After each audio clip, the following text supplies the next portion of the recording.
సంఘం వాళ్ళు పూలగడ్డను తీసుకురావాల్సింది గ్రామ ప్రజలందరూ కూడా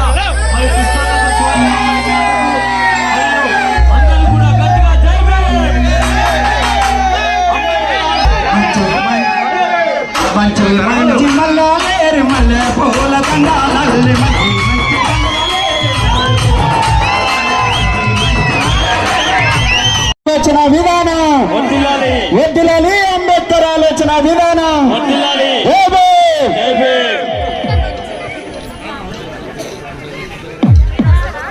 ఏమైపోయే వాళ్ళము అంబేద్కర్ లేకుంటే.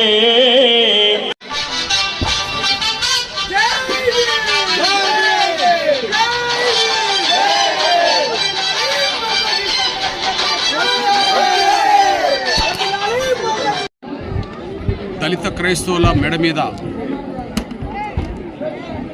రాష్ట్రపతి 1950 ఇచ్చిన ఆర్డర్ ఒక కత్తిలా వేలాడుతున్నది. అది దురదృష్టకరం, అది రాజ్యాంగ విరుద్ధం.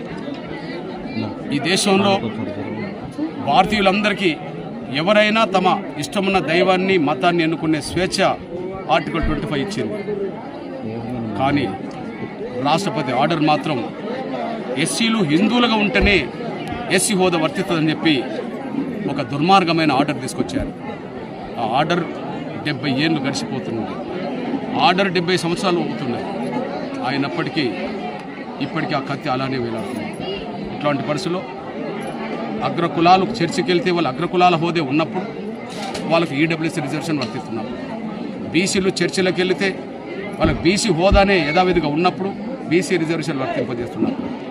ఎస్టీలు చర్చలకు వెళితే వాళ్ళు ఎస్టీలుగానే ఉన్నప్పుడు ఎస్టీ రిజర్వేషన్ వాళ్ళు వర్తింపజేస్తున్నప్పుడు దళితులు మాత్రమే చర్చకి వెళితే దళిత హోదా ఎందుకు రద్దవుతుందో, ఎస్సీ రిజర్వేషన్లు ఎస్సీ ఎస్టీ యాక్ట్ ఎందుకు రద్దవుతుందో చెప్పాల్సిన బాధ్యత ఇప్పుడు ప్రభుత్వాల మీద, రాజకీయ పార్టీల మీద ఉన్నాయి. అందువల్ల మేము గుర్తు చేస్తున్నాం, ఎస్సీలకు దళిత క్రైస్తవులకు ఎస్సీ హోదా ఉండాలన్నా వద్దా అనే అంశం మీద జరుగుతున్న చర్చల్లో మీరు మౌనం వీడాలని చెప్పి ఈ దేశంలో ఉండబడే పాలకపక్ష రాజకీయ పార్టీలకి, ప్రతిపక్ష వామపక్ష రాజకీయ పార్టీలకి, ఈ తెలుగు నేల మీద ఉండబడే పాలక ప్రతిపక్ష వామపక్షాల పార్టీల లీడర్లందరికీ నేను విజ్ఞప్తి చేస్తున్నా, గుర్తు చేస్తున్నా, దళిత క్రైస్తవ రిజర్వేషన్ అంశం మీద ఖచ్చితంగా మౌనం వీడి మీరు ఎటువైపో తేల్చాలని చెప్పి మేము విజ్ఞప్తి చేస్తున్నాం, డిమాండ్ చేస్తున్నాం. ఏది ఏమైనా ఉంటే ఆర్టికల్ 25 భారతీయులందరికీ వర్తింపజేసే విధంగా ఉండాలి మత స్వేచ్ఛ. లేదు అంటే దాన్ని తొలగించాలి. అదే సమయంలో ఆర్డర్ అయినా ఒక దళితుల కోసమే కాకుండా తెస్తే మీకు ధైర్యం ఉంటే అందరి కోసం తేయండి. హిందువులు అయితేనే రిజర్వేషన్ వర్తింపజేస్తామని చెప్పి ఎస్సీలకు ఎట్లయితే కత్తిలాగా వేడదీసిండ్రో అది దమ్ముంటే ధైర్యం ఉంటే ఎస్సీలకు అనండి, దమ్ముంటే ధైర్యం ఉంటే బీసీలకు అనండి, దమ్ముంటే ధైర్యం ఉంటే ఈడబ్ల్యూఎస్ కనండి.